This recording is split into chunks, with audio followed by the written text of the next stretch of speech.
Bison வந்து பட்ஜெட்டாக எனக்கு கொஞ்சம் தேவைப்பட்டுச்சு. என்ன பட்ஜெட் தேவைப்பட்டுச்சுன்னா, படத்துக்கு நிறைய செலவு பண்ண வேண்டியிருந்துச்சு. அப்போ டீமை வந்து கொஞ்சம் மாற்றிக்கலாம். சின்ன டீமாக வச்சுக்கிட்டு, யங் டீமாக வச்சுக்கிட்டு ஏன்னா துருவுமே யங்கு தான். அவனும் துருவ்லேருந்து ஆரம்பித்தா எல்லாமே பட்ஜெட் கம்மியாக தான். ஏன்னா துருவுக்கு ஒரு ஃபர்ஸ்ட் படம் மாதிரி தானே.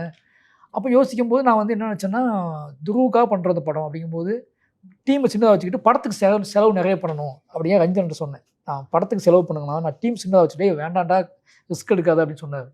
இல்ல நம்புங்க என்னைய அப்படின்னு சொல்லி தான் நிவாஸ் பிரசன்னா, கேமராமேன் எழில், எடிட்டர் சின்ன புது பையன் ஃபர்ஸ்ட் படம். இப்படி ஒரு டீமை செட் பண்ணேன். இந்த டீமை செட் பண்ணனால என்னாச்சுன்னா, எனக்கு படத்துக்கு நிறைய சில காசு தேவைப்பட்டுச்சு. படத்த கொஞ்சம் பிரம்மாண்டமா எடுக்கிறதுக்கு முயற்சி பண்ணேன். ஏன்னா அது இப்ப எனக்கு மட்டும் தான என்னோட மார்க்கெட்டும், துருவோட மார்க்கெட்டையும் சேர்த்து வச்சா, அந்த மார்க்கெட் தானே பிசினஸ் ஆக முடியும். அந்த பிசினஸ தாண்டாம, புடிச்சு டிஸ்டர்ப் பண்ணாம அந்த படத்த எடுக்கணும். அவங்க என்னைய வச்சு ஒரு அளவுகோல் வச்சிருக்காங்க. அந்த அளவுகோலுக்கு அந்த படத்த எடுக்கணும். ஆனா பிரம்மாண்டமா எடுக்கணும். அப்பன்னா நாங்க எங்க சம்பளத்தெல்லாம் கம்மி பண்ணிக்கிட்டு, எங்க வேலையெல்லாம் கம்மி பண்ணிக்கிட்டு, இது ஒரு டீம செட் பண்ணிட்டு அப்படி பார்த்தது தான். நிவாஸ் வந்து ஒரு என்ன சொல்றது? ஒரு வெறி புடிச்சு, எப்படியாவது சாதிக்க மாட்டோமா? நமக்கு ஒரு வாய்ப்பு கிடைச்சா நம்ம வெளிப்பற்ற மாட்டோமான்னு ஏங்கிட்டு கிட்டத்தட்ட இந்த படத்துல வேலை பார்த்த டெக்னீஷியன் டீம் எல்லாருமே, நாம பெருசா மனநிலையில பணியாற்றியவங்க. ஆமா.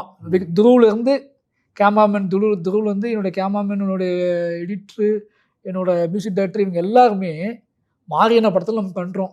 நம்ம முழுசா அதுல வெளிப்பட்டுறணும் அப்படின்னு பண்ணாங்க.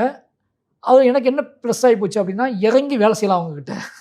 அவங்களோட கடைசிய கூட நான் வாங்க ட்ரை பண்ணி ஒண்ணு கிடைச்சு. அதனால தான் அந்த பாடல்கள்லாம் அப்படி வந்ததுக்கான காரணம், எல்லாமே அப்படி ஒண்ணு ஆழமா வேலை செஞ்சதுனால தான்.